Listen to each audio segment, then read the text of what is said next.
자, 오늘 말씀 제목입니다. 고린도후서 10장은 바울의 사도권에 관한 말씀인데요. 자, 작은 부제로서 따라서 하십니다. 사도로서의 자존감과 자랑입니다. 자, 오늘 암송한 말씀이 하나가 있습니다. 이사야 32장 8절 말씀인데요. 따라서 하십니다. 존귀한 자는 존귀한 일을 계획하나니 그는 항상 존귀한 일에 서리라. 아멘. 이 말씀은 좀 여러분 암송했으면 좋겠습니다. 다른 말씀은 다 잊어버려도 이 말씀 하나만 여러분이 다 붙들고 평생 기억한다면 아마 저는 세상에서 가장 설교를 잘하는 목사이지 않을까 그렇게 생각합니다. 제가 때로는 서툴고 부족해도 하나님의 말씀만 여러분 심령 속에 남기를 소망합니다. 말씀이 생명이기 때문에 그래요. 자, 제가 몇 번 반복하도록 하겠습니다. 자, 존귀한 자는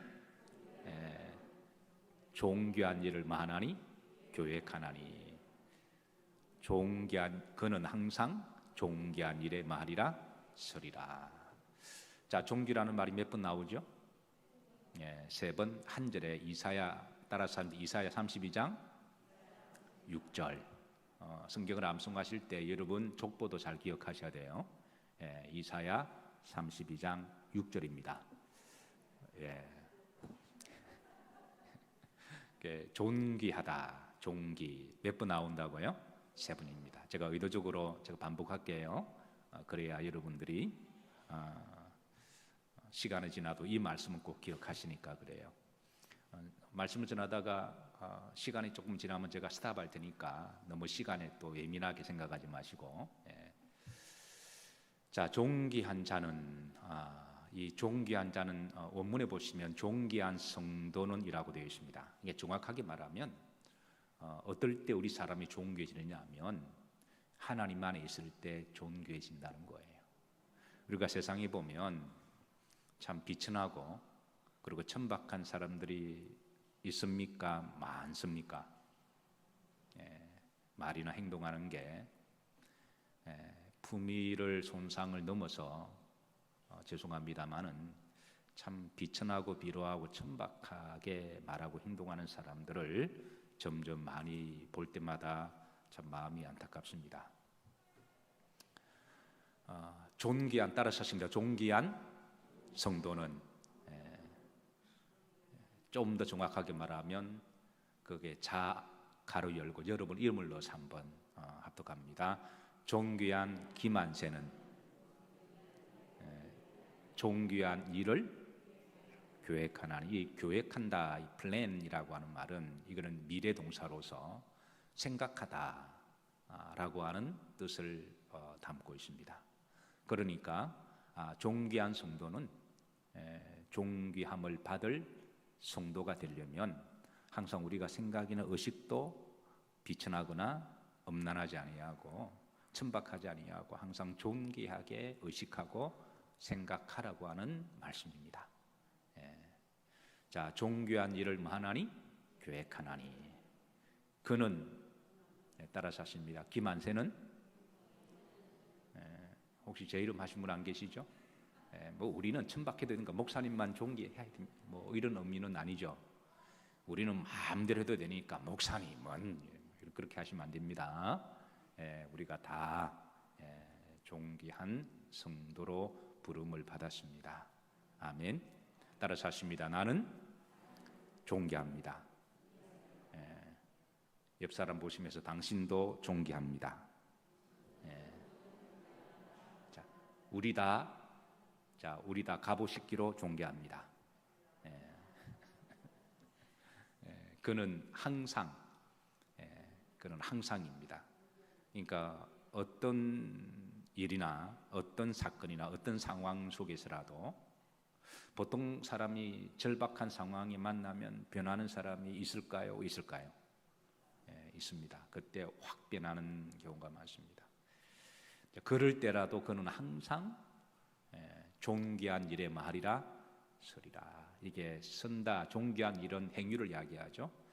존귀한 일을 계획한다는 플랜을, 의식을, 생각을 이야기하는 거고, 그리고 우리가 생각하고 의식했다면 어떤 일을 액션을 하잖아요.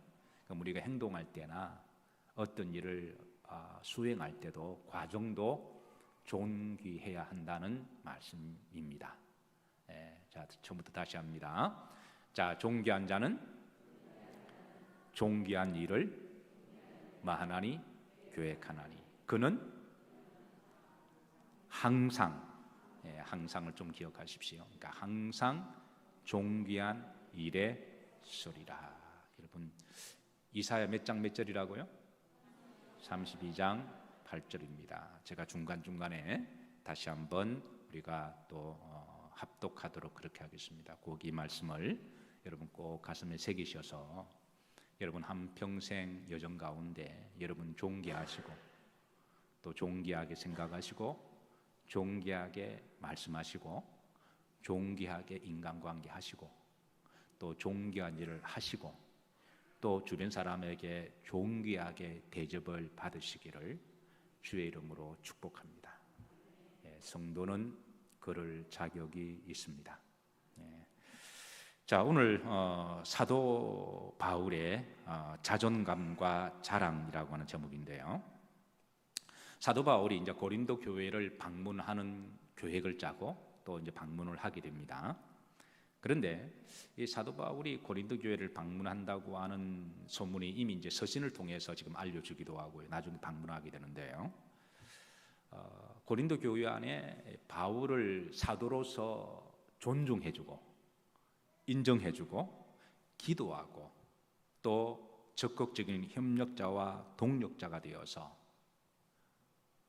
바울을 자존감을 세워주면서 사역을 마음껏 과감하게 할 수 있도록 그렇게 하는 이들도 적지 않았지만 반대로 바울의 사도권 자체를 부정하고 무시하고 비천하게 하는 이들도 적지 않아 있었습니다. 왜냐하면 고린도 교회가 네 파로 나눠져 있어서 그 네 파 중에 바울파는 그래도 바울을 존중해 주었지만 나머지 세 파는 바울에 대해서 의도적으로 이제 흠집을 내거나 약간의 부족함을 가지고 그게 이제 공격하는 이들도 적지 않아 있었기 때문에 어떤 이들은 당시에 뜨도는 자칭 거짓 선지자나 거짓 주의 사도로 여기는 이들이 많았는데요.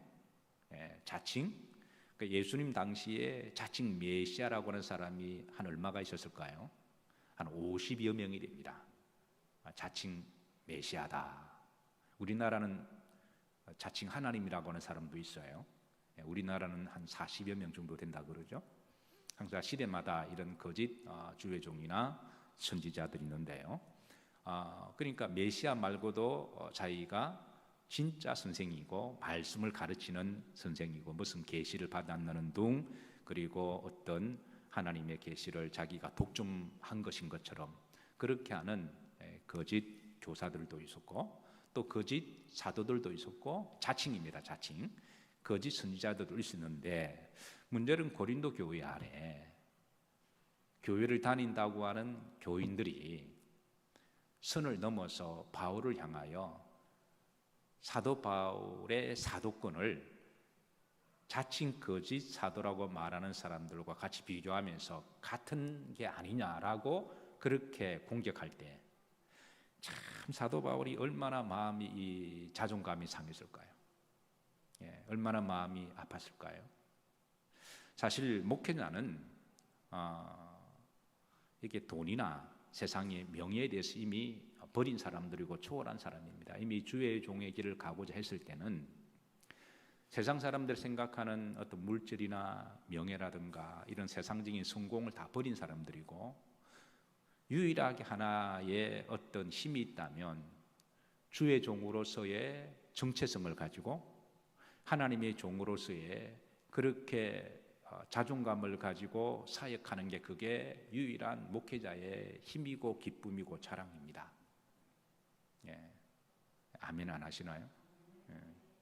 목회자가 목회자다워질 때 그것만큼 힘있고 보람되는 것은 없는 거죠. 아무리 감독이고 아무리 교회가 커도요 목회자로서의 정체성을 잃어버리면 그거는 가장 하늘나라의 심판도 많을 거고 부끄럽고 창피한 거거든요. 그러나 교회가 아무리 적고 교인이 적어도 목회자 스스로의 하나님과의 관계가 바르고 거기에 대한 정체성이 바르면 거기에서 영권이 나오고 자신감이 나오고 자존감이 나오는 거죠. 예.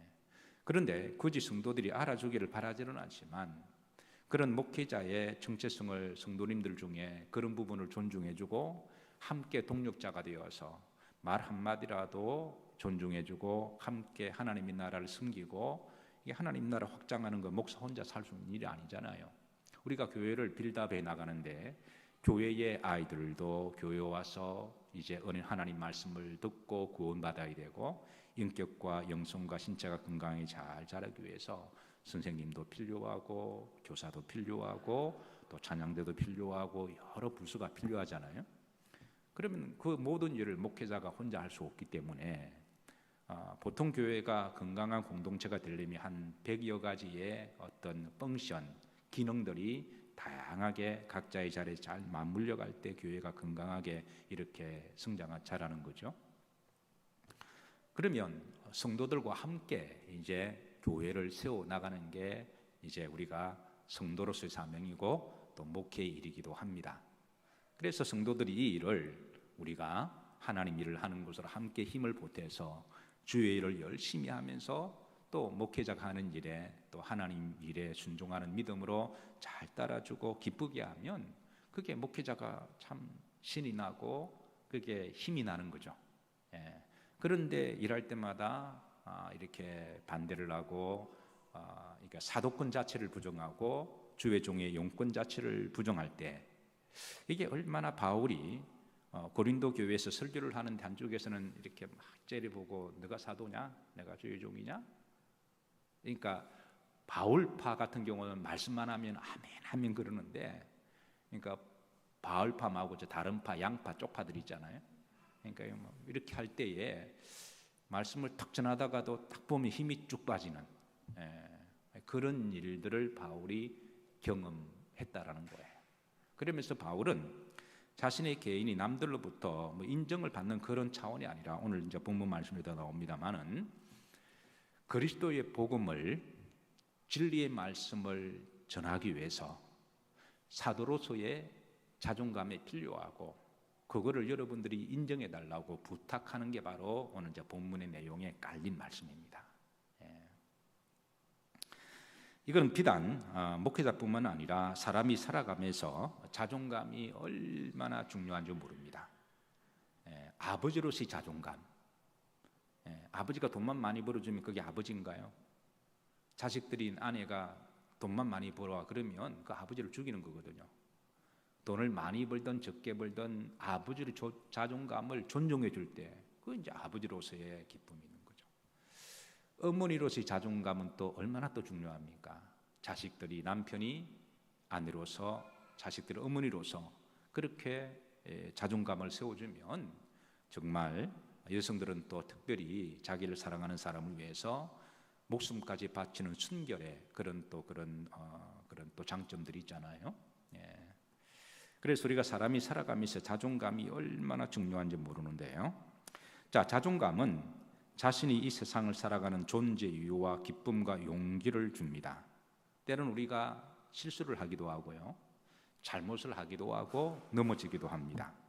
그런데 자존감이 건강한 사람들은 따라서 하십니다. 자존감이 건강한 사람들은 자존감이 건강한 사람들은 너무 비관하지 않습니다.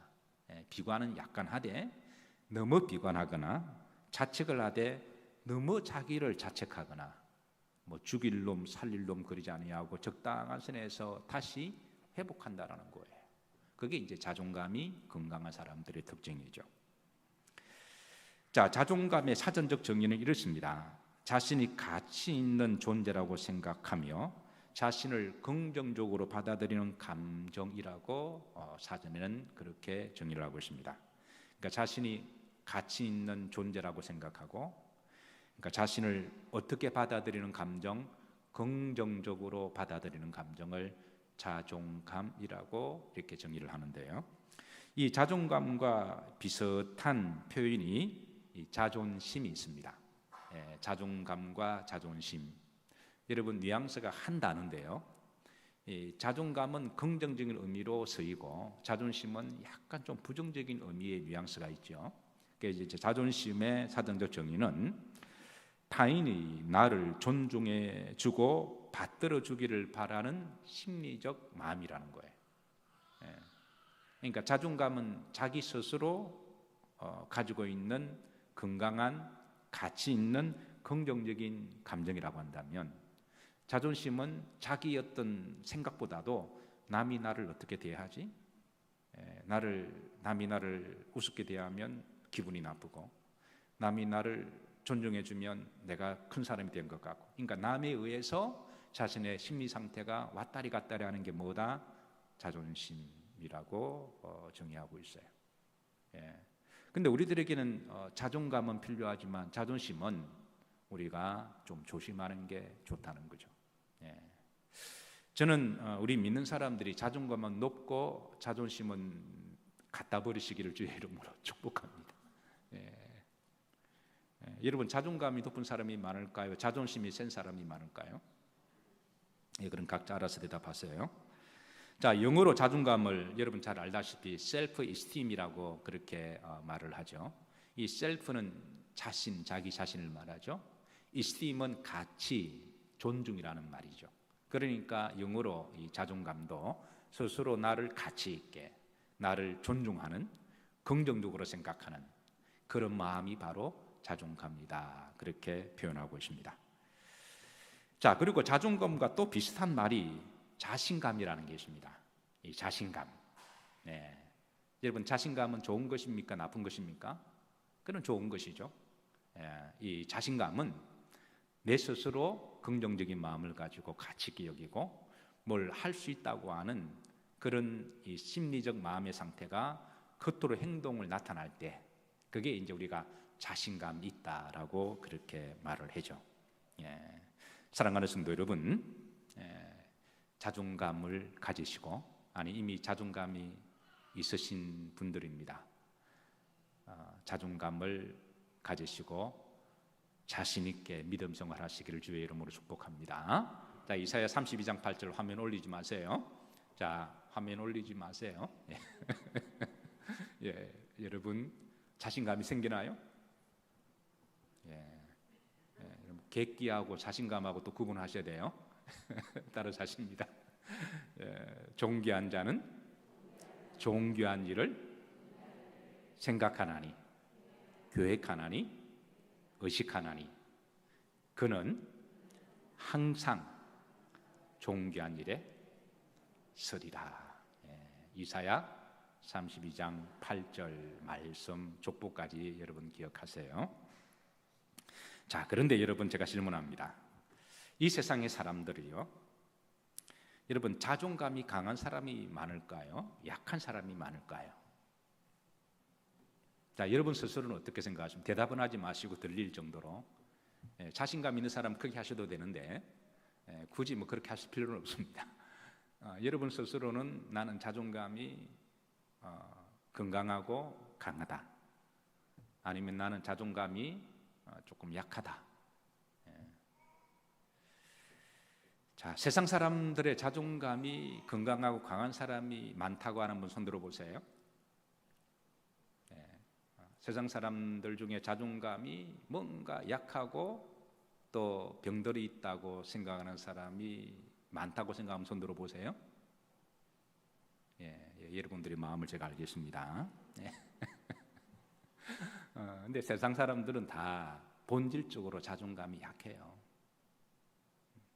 왜냐하면 이 자존감은요, 두 가지의 심각한 영향을 받습니다. 첫 번째는 죄입니다. 죄가 그 사람의 자존감과 존귀함을 상처를 내고 품위를 떨어뜨리고 비천하게 만들고 비루하게 만듭니다.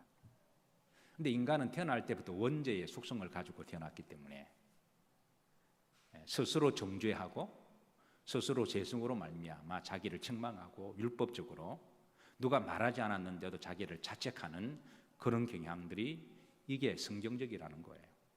성경은 이 부분에 대해서 우리에게 정확하게 말씀을 해주고 있습니다. 요한복음 8장에 너희는 마귀의 자식이니, 죄송합니다만은 우리는 태어날 때에 그런 죄성을 가지고 태어났기 때문에 사람들은 대부분 다 부정적이고 그리고 자존감이 약합니다. 두 번째는 실수하고 잘못할 때마다 우리가 자존감이 이렇게 상처를 받는데요. 갓난아이가 성장하면서 제일 처음 배우는 게 뭘까요? 넘어지고 실수하는 거잖아요. 첫 걸음 딱 뛰려고 그럴 때마다 픽픽 넘어지고 쓰러지는 것을 통해서 한 3,000번에서 4,000번을 넘어져야 걷는 법을 배운다 그러죠. 그러니까 한 번 넘어질 때마다 스스로 계속 상처를 받는 거죠. 공부를 할 때 제일 먼저 느끼는 감정이 몰라입니다. 그래서 막 이를 악물 공부하다 보니까 하나하나 배워나가는 거지. 처음에 수학 방정식 배울 때 이거 모르겠는데 이러면서 나는 이것도 몰라. 영어 단어 외울 때에 이거 어떻게 외우지? 이러면서 하나하나 하다 보니까 나중에 이제 우리가 배워나가는 거지. 그래서 우리가 살아가면서 제일 많이 경험하는 게 실패와 좌절입니다. 그럴 때마다 우리의 자존감은 낮아지는 거죠. 그래서 우리가 세상을 살아가다 보면 대부분 다 거의 다 자존감에 상처가 있고 건강하지 못하고 약한 부분이 있다는 거예요.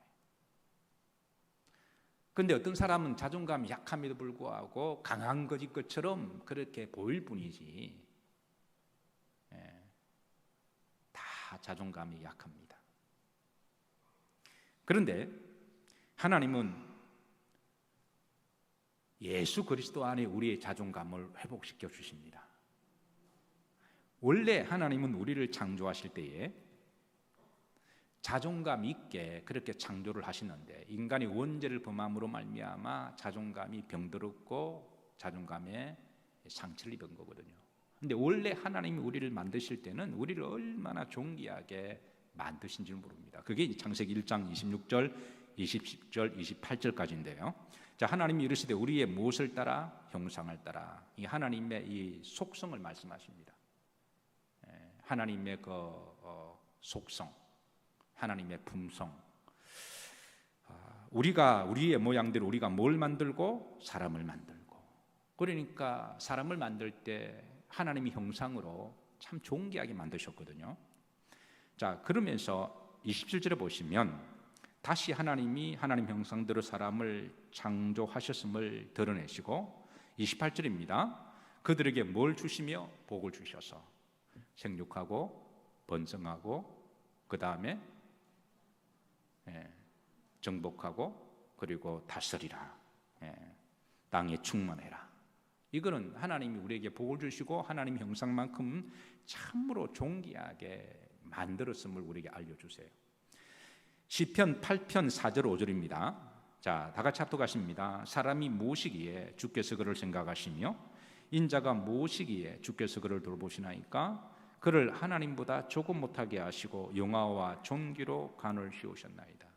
그러니까 하나님보다 조금 못하다 이 말은 계급적 의미가 아니라 하나님 다음으로 사람이 다 할 수 있다 이런 의미가 아니라 하나님의 그 형상에 하나님의 존귀함을 우리는 그렇게 하나님 우리를 존귀로 관을 세워주시고 우리를 만드셨음을 그렇게 예우하셨음을 하나님이 주시는 말씀이시죠. 그래서 하나님은 우리의 이 죄성을 예수 그리스도 안에 누구든지 그리스도 안에 있으면 새로운 무엇이라? 피조물이라. 그러니까 예수님 안에 우리를 존귀한 성도로 회복시켜 주신다는 거예요. 그래서 아까 제가 정확하게 말씀드리면 존귀한 성도는 그랬습니다. 그러니까 그리스도 안에서 우리는 하나님 형상을 회복할 수가 있고 우리는 그리스도 안에서 우리는 존귀를 회복할 수가 있다는 것이죠. 그리스도 안에 있으면 새로운 뭐라? 피조물이라. 그래서 이사야 말씀을 이어서 다시 합니다. 따라서 습니다. 존귀한 자는 존귀한 일을 계획하나니 그는 항상 존귀한 일에 서리라. 존귀라는 말이 몇 번 나와요? 3번 나옵니다. 그러니까 3번 나온다고 생각하시고 그러니까 서론, 본론, 결론 그렇게 생각하시면 아마 여러분들 일단 우리가 말씀대로 살려면 말씀을 암송해야 되잖아요. 그래야지 우리 속에서 생각이 나지. 생각지도 않는데 어떻게 말씀대로 살아갈 수가 있나요? 그래서 할 수만 있으면 하나님 말씀을 많이 암송해 두시기를 주의 이름으로 축복합니다. 자, 존귀한 일에 서리라. 이제 우리가 어떨 때 존귀해질까요? 이 존귀한 일. 광의적으로 보면 하나님이 일을 할 때 우리는 존귀해집니다. 우리가 주의 이름으로 남을 도와줄 때, 내 이름으로 아닙니다. 주의 이름으로 남을 도와줄 때, 주의 이름으로 복음을 전할 때, 주의 이름으로 선행을 베풀 때, 주의 이름으로 구제할 때, 주의 이름으로 봉사할 때, 그게 교회 안이든 교회 밖이든 자랑할 자는 항상 주 안에서 자랑하라 그러셨잖아요.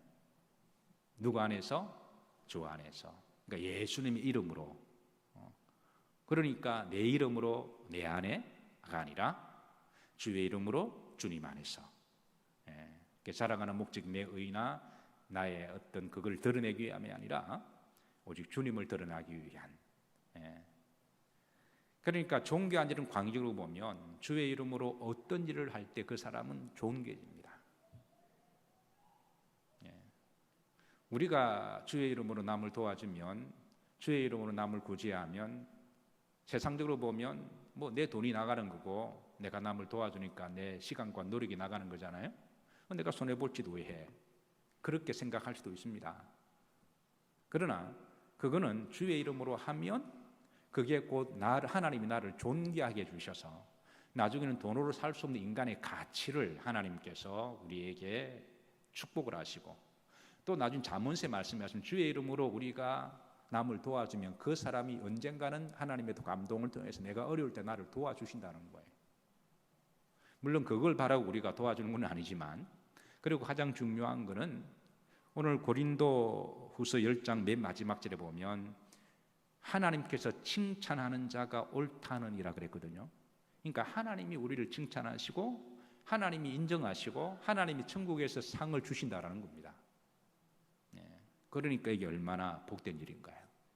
여러분, 주의 이름으로 존귀하시기를 주의 이름으로 축복합니다. 자, 회비적으로 보면 우리가 어떨 때 또 존귀해지나요? 따라서 하신데 예배 드릴 때 여러분, 성도가 가장 거룩한 마음을 가지고 진지하면서도 기쁨과 평안하고 거룩성을 가질 때가 예배 드리는 시간 외에는 어디 있나요? 여러분, 안식하고 쉬는 시간에 집에서 누워서 TV를 볼 수도 있습니다. 나쁘다는 게 아닙니다. 뭐 필요하면 그렇게 뉴스도 볼 수도 있고 드라마를 볼 수도 있고 다큐멘터리를 볼 수 있습니다. 그러나 그 시간이 거룩하다라고 말할 수는 없습니다. 쉬는 시간이라고 말할 수는 있지만 거룩하다라고 말할 수는 없어요. 그러니까 여러분이 직장에서 일하실 때는 열심히 성실하다고 말할 수 있지만 그 자리가 거룩하거나 존귀하다고 말할 수는 없어요. 그러나 우리가 예배 드릴 때만은 다른 건 몰라도 우리가 거룩하게 존귀하게 우리가 성령 안에서 예배 드리잖아요. 그러니까 그 시간만은 그 성도는 존귀한 거예요. 저는 여러분들이 예배 시간이 많으시기를 주의 이름으로 축복합니다. 왜냐하면 이 존귀도 이게 습관이거든요. 그래서 우리가 예배가 많다 보면 나의 진지함이나 존귀나 품위가 그렇게 묻어간다라는 거예요. 그리고 여러분, 기도할 때 여러분 존귀해집니다. 우리가 기도할 때 여러분, 하나님 앞에 우리가 참 순수하게, 그게 풍성을 하든 개인적으로 기도하든 침묵을 하든 묵상을 하든 조곤조곤하게 기도하든 기도하는 것 자체가 얼마나 귀하고 복된가요? 저는 식당에서 식사를 할 때 자주 때로는 이제 가족 식구들과 또 식당에서 식사를 하기 전에 잠깐 기도를 합니다.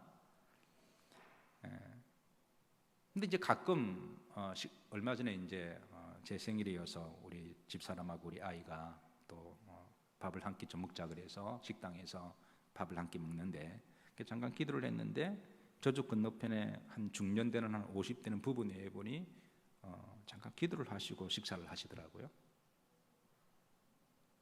여러분, 기도를 안 하고 그냥 막 먹는 것하고 음식을 앞에 놓고 진지하게 하나님과 그리고 또 식사를 대접하는 사람과 건강을 주심과 또 뭐 음식을 만든 여러 가지가 있잖아요. 이걸 놓고 우리가 진지하게 잠깐 기도하는 게 어느 게 더 품위가 있어 보입니까? 저는 기도하는 모습이 훨씬 더 품위 있게 보입니다. 앞으로 여러분 존귀한 자는 존귀한 일을 계획하시고 그는 항상 존귀한 일에 서시기를 주의 이름으로 축복합니다.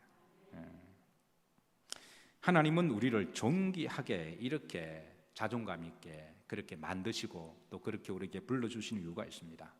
그건 그렇게 살라는 말씀이죠.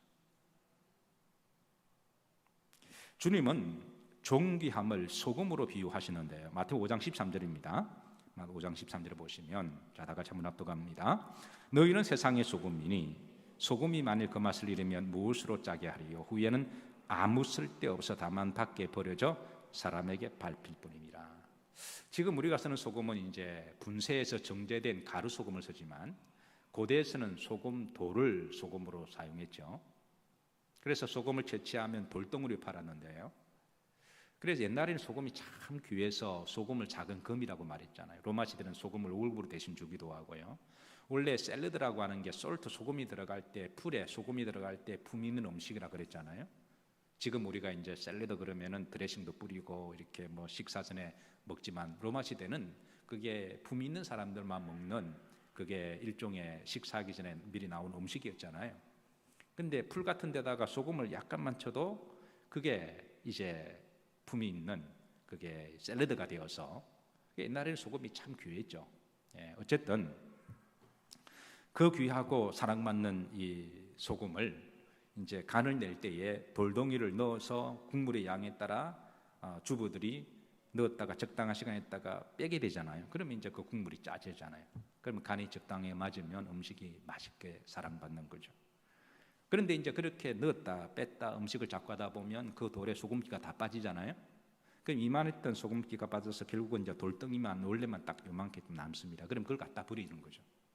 그럼 사람들이 지나가다가 이제는 소금이 아니니까 발을 차게 되는 거죠. 차게 되고 그냥 애들도 차고 이놈도 차고 이놈의 반대가 뭐죠?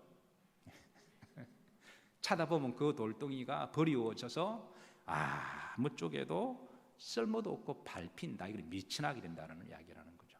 존중해 주지도 않고 그리고 존경하지도 않고 왜냐하면 본인이 함부로 말하고 함부로 미친하게 행동했으니까 그렇게 존귀함을 받을 그건 뭐 본인이 뿌린 대로 거둔 거니까 지금 예수님이 너희는 세상에 뭐다? 소금이다. 존귀하다라는 거예요.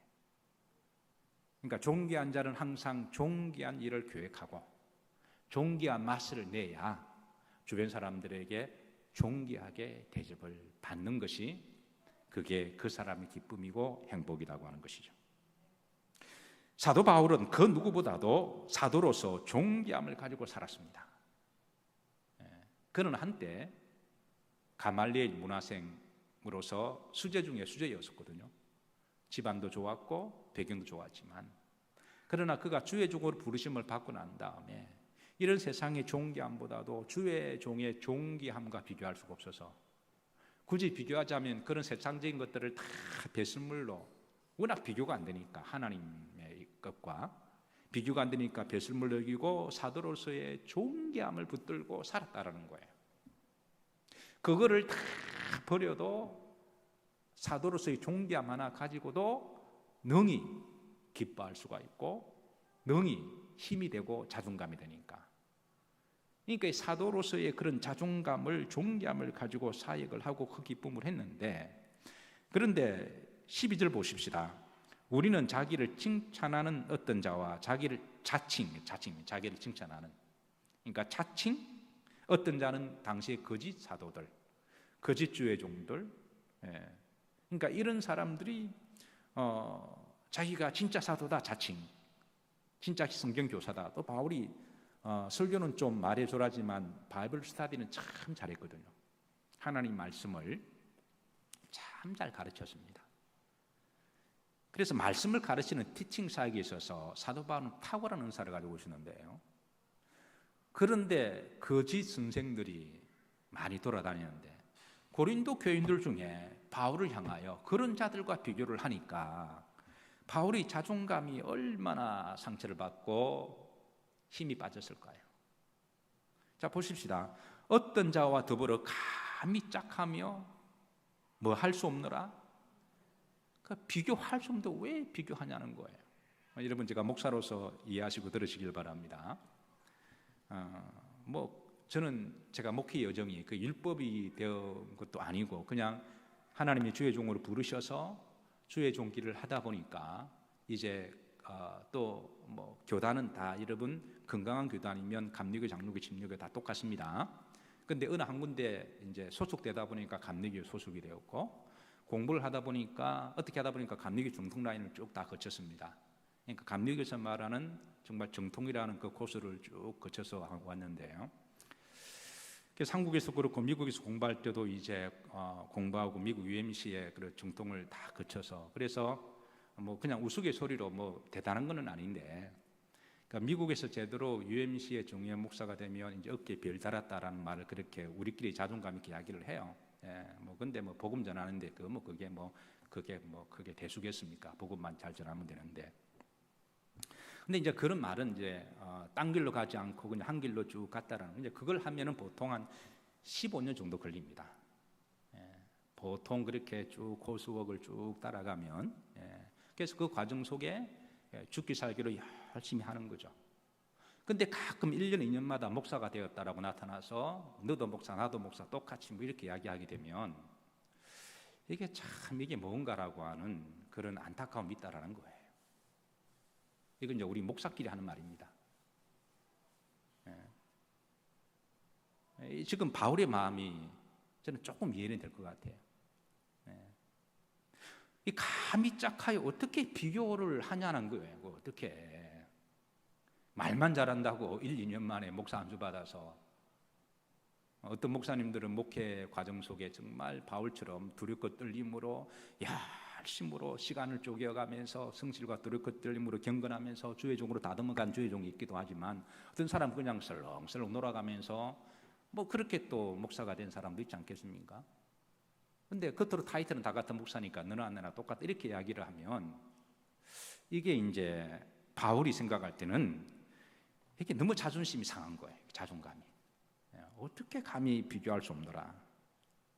그러나 그들이 자기로서 자기를 헤아리고 자기를 비교하니 지혜가 없다. 그러니까 스스로 자칭 선지자고 자칭 계시를 받았고, 우리나라 주로 이제 이단 교주들이 그렇죠. 자신 계시를 받아서 그래서 자기가 성경을 제대로 푼다라고 이야기할 때, 그래서 이제 바울은 이런 부분에 대해서 사도로서의 성도들에게 그 자존감에 대해서 알려주고 기도를 부탁합니다. 자, 시간이 좀 많이 지나 오늘 여기까지 하도록 할게요. 여기까지 하고, 자, 결론입니다. 이사야 32장 8절 따라서 하십니다.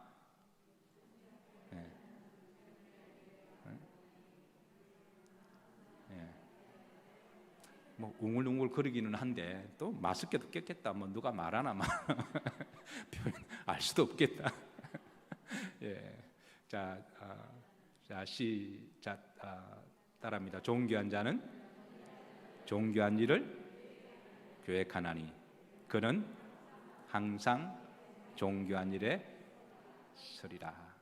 그리스도 안에서 존귀한 여러 성도님들, 앞으로도 남은 여생에 존귀하게 생각하시고 또 존귀하게 일을 하시고 또 존귀한 대접을 받으시면서 행복하게 복되게 믿음 생활을 하시고, 또 우리 성도들끼리도 서로 잘 존귀해 가면서 그렇게 동력하시기를 주의 이름으로 축복합니다.